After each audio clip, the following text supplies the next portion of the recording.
শৈশবকাল থেকেই দেবব্রত দত্ত তার গ্রামের লোকসঙ্গীত দ্বারা মুগ্ধ হয়েছিলেন। আমার জায়গার নাম সাঁইথিয়া এবং সেটা বীরভূম জেলার মধ্যে পড়ে এবং বীরভূম জেলা বিশেষত বাউল গানের জন্য বিখ্যাত। বাউল গান লোকে শুনতে খুব ভালোবাসে। আমি গান সম্পর্কে খুবই ভালোবাসতাম, গান শুনতে ভালোবাসি। বিশেষত শুধু বাউল গান না, সব রকম গানই শুনতে ভালোবাসি, কিন্তু বাউলের গান যখন হতো সেটা আমাকে একটা অন্য জায়গায় নিয়ে যেত। এটি সেই একই সঙ্গীত ছিল যেটি 14 বছর বয়সী দেবব্রতকে তার গ্রামের গির্জার দ্বারে নিয়ে গিয়েছিল। আমার পাদ্রীবাবু পান্নাথ দে তিনি গান করতে ভালোবাসতেন, তার সঙ্গে সঙ্গে বিভিন্ন রকম যন্ত্র তিনি বাজাতেন, হারমোনিয়াম, তবলা, নাল। তো সেই সঙ্গে সঙ্গে তিনি রবীন্দ্রসঙ্গীত, খ্রিস্টীয় সঙ্গীত এবং বাউল গান করতেও ভালোবাসতেন। আমি সব গান শুনতেই ভালোবাসি, সেহেতু আমাকে চার্চ যেতে আকর্ষিত করতো।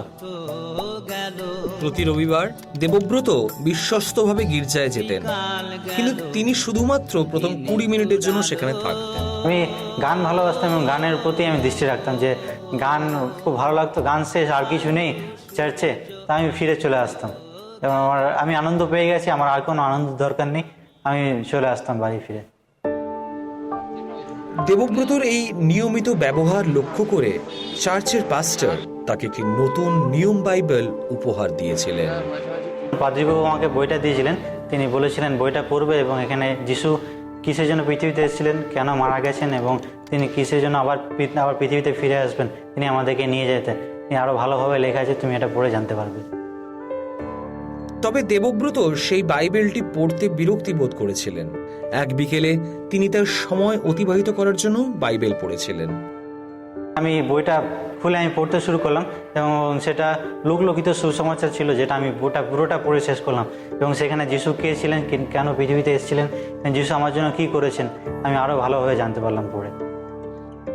দেবব্রত সেই ব্যক্তিকে পছন্দ করেছিলেন যার কথা বাইবেলে উল্লেখ করা হয়েছে।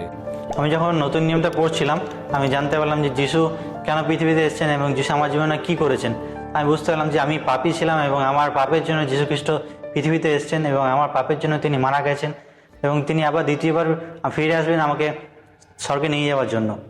প্রভু যীশু খ্রিস্ট তার জন্য যা করেছিলেন তা বুঝতে পেরে দেবব্রত 2রা অক্টোবর 2010 সালে প্রভু যীশুকে অনুসরণ করার সিদ্ধান্ত নিয়েছিলেন। আমি যিশুকে আমার জীবনে স্বীকার করে যে তিনি আমার মুক্তিদাতা এবং তিনি আমার জন্য জীবন দিয়েছেন।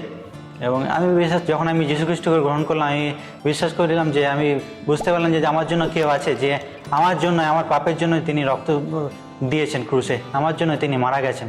পৃথিবীতে আর কেউ ছিল না যে আমার জন্য এই কাজ করেছে। ক্লাস 12 পাশ করার পর তার পাস্টর দেবব্রতকে উচ্চশিক্ষার জন্য উৎসাহিত করেছিলেন।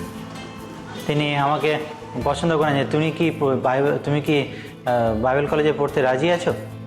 তখন পরে আমি সিদ্ধান্ত নিই যে আমি প্রভুর কাজের জন্য আমার বাইবেল কলেজে পড়তে আমি ইচ্ছুক আছি।